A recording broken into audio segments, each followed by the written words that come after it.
ng gloves kung fit sa inyo. Huwag yung sobrang luwag kasi ano mangyayari?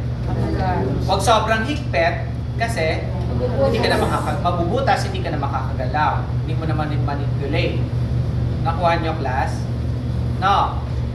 O ano yung tatlo?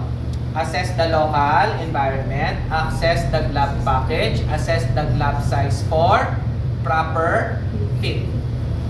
Okay, next, implementation. Sterility of the gloves will be maintained while they are being applied. Number 2, sterility of the sterile field will be maintained. Nakuha niyo, class? Good. Sterility. Ano ba yung sterility? Sterile, clean, malinis. Will be maintained.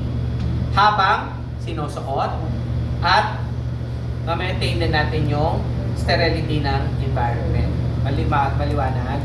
Okay. Materials needed? Sterile gloves na lang. Implementation. Okay, implementation na tayo. Anong gagawin sa implementation? Remove jewelries because jewelries harbors dirt and microorganisms. Make sure your nails is what? Cut, short, walang mga nail polish. Okay, and then perform hand washing. So to prevent cross-contamination and spread of microorganisms. Make sure your hands is clean and dry. Tuyo siya. Okay, naka-prepare na yung gloves to save time and energy. Sunod. Okay, ito yung outer wrap. Open the glove package. Okay, so paano pag open ng glove package? Ganito ba? Ganito ba? Ayan, nakalagay, peel down to open. 6.5 to ha, baka hindi pumasya sa akin ha. Parang 7 ako eh. Paano po nalalaman yung size?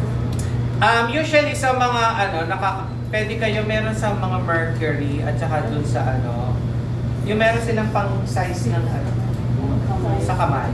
Pero expect nyo na, di ba, pag lalaki, mas bigger yung size. Expect nyo mga 7, 7.5, 8. Pero pag babae, it's more on the 6.5, 6.5, gano'n. Gano'n na lang, tansyahan na lang. Okay.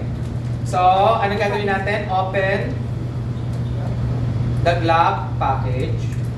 So, peel down to open. Okay, so